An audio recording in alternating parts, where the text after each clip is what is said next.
You're Embarrassing Yourself. Stories of Love, Lust, and Movies.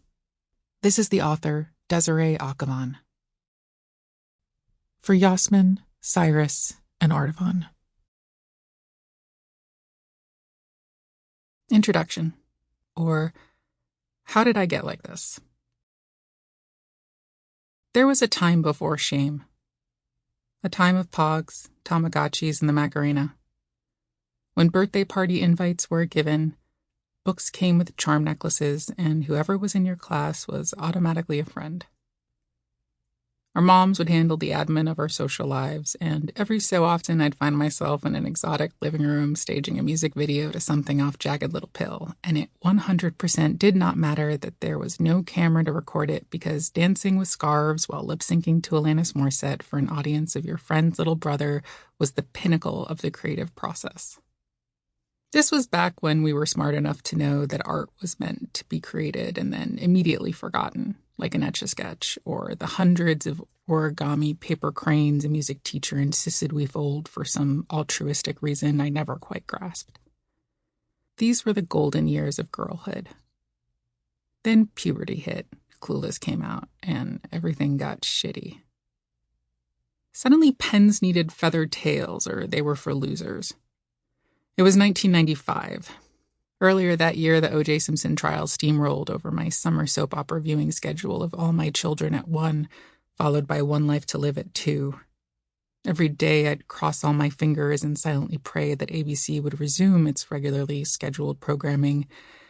And every day, the trial dragged on with no end in sight. I should have known my whole world was about to turn sinister.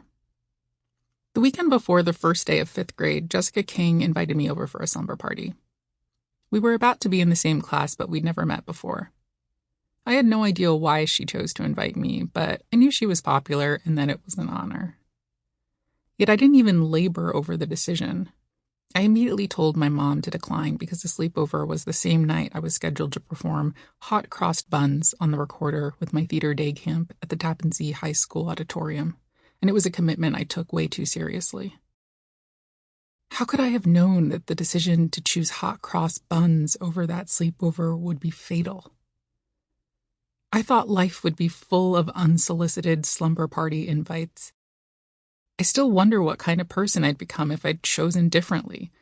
To be fair, there's a pretty good chance they would have gotten a whiff of my penchant for Tracy Ullman-style impressions and hated me anyway, but what if they hadn't? What if I'd gone and they'd found my various accents quirky and endearing in the vein of Kate Winslet's Potato People figurines in Eternal Sunshine? What if I'd gone and it cemented my place among what was about to become the most popular clique at school? That sleepover was where they formed their union. With Jessica King as their leader, that group of 11-year-old girls became the definition of cool. If I'd been accepted as one of them from the start, it would have changed 5th grade.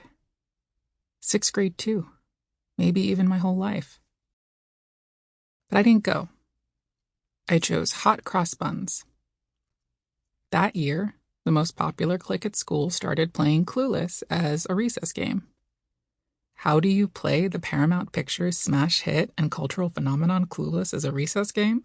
I have no idea because when I asked if I could join in, I was told that I would need to interview, which struck me as strange since even Minji Shin, the girl who'd just arrived in America and didn't speak English, was given the role of Summer, no questions asked. But I kept my mouth shut and scheduled an interview. The next morning, I pulled my hair into a high ponytail and brought down 2 long wisps at the front, which I decided would henceforth be my signature look.